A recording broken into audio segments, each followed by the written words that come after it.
ছাত্র জীবন সুখের জীবন, যদি না থাকতো পরীক্ষা। এই প্রবাদ বাক্যটি আমাদের প্রতিটা সমাজেই প্রচলিত। সো আসসালামু আলাইকুম এভরিওয়ান, কি অবস্থা সবার, কেমন আছেন? আশা করি অনেক অনেক ভালো আছেন। আজকে আমার কলেজ যাওয়া ভিডিওটি আপনাদের সাথে শেয়ার করলাম। পুরো ভিডিওটি দেখার অনুরোধ রইল। আজকে অনেক গরম, কারণ বাইরে প্রচন্ড পরিমাণ রোদ ছিল, যার কারণে ছাতা নিয়ে বের হইতে হয়েছে। আমাদের বাসা থেকে মেইন রোড একটু হেঁটে যেতে হয়, মেবি 5 মিনিট সময় লাগবে। তারপর হেঁটে হেঁটে পা পা করে মেন রাস্তায় চলে আসলাম। এসে দেখি রাস্তা পুরাই ফাঁকা, একটাও গাড়ি নেই। তাই আমার মেহেদি পরা পাটাকে একটু ক্যাপচার করলাম। আর খালি পায়ে পিচ ঢালা রাস্তার উপর হাঁটার মজাই আলাদা।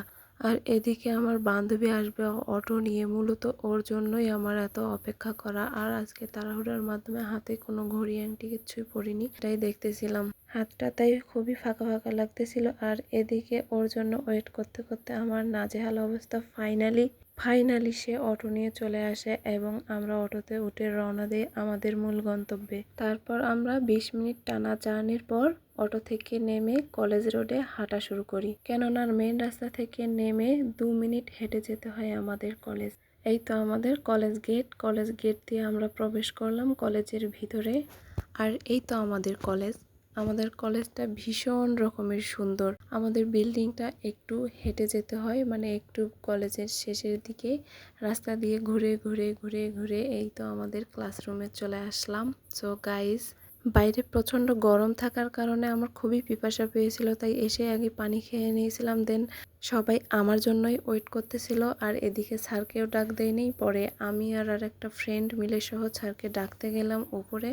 আর এটা ভেবেই আমি খুবই প্রাউড ফিল করি, কারণ আমার ফ্রেন্ড সার্কেল আমাকে এতটাই ভালোবাসে। তা না হলে এইভাবে আমার জন্য ওয়েট করতো না এতক্ষণ। আমিও ওদেরকে মন থেকে অনেক অনেক বেশি ভালোবাসি। অনেক বকবক করলাম।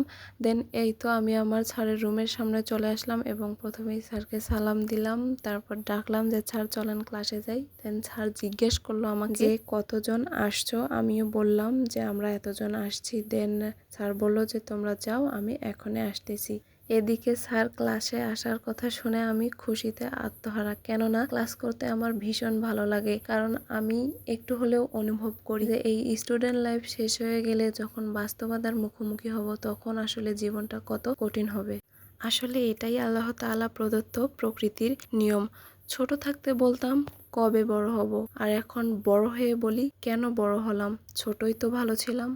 যাই হোক, এখানে সিঁড়ির নিচে আসার পর আমার ফ্রেন্ডটাকে বললাম কিছু ফটোশ্যুট করে দে। দেন ও অনেক সুন্দর সুন্দর আমাকে ফটোশ্যুট করে দিছে। তারপর এই যে ক্লাসে এসে স্যারের জন্য ওয়েট করতেছিলাম আর সব ফ্রেন্ডরা সহ গল্প করতেছিলাম।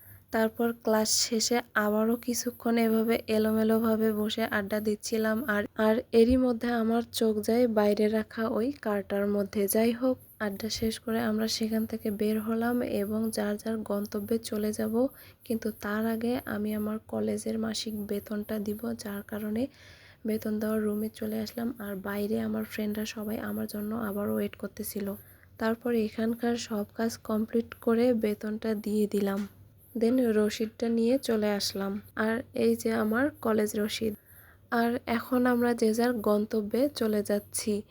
তবে আমি আর আমার বেস্ট ফ্রেন্ড যাব হচ্ছে সুপারমার্কেটে। আর সুপারমার্কেটে গিয়ে আমরা কি কি করলাম সেটা জানতে হলে অবশ্যই অপেক্ষা করতে হবে পরবর্তী ভিডিওর জন্য। সো সে পর্যন্ত সবাই ভালো থাকবেন। Thanks for watching.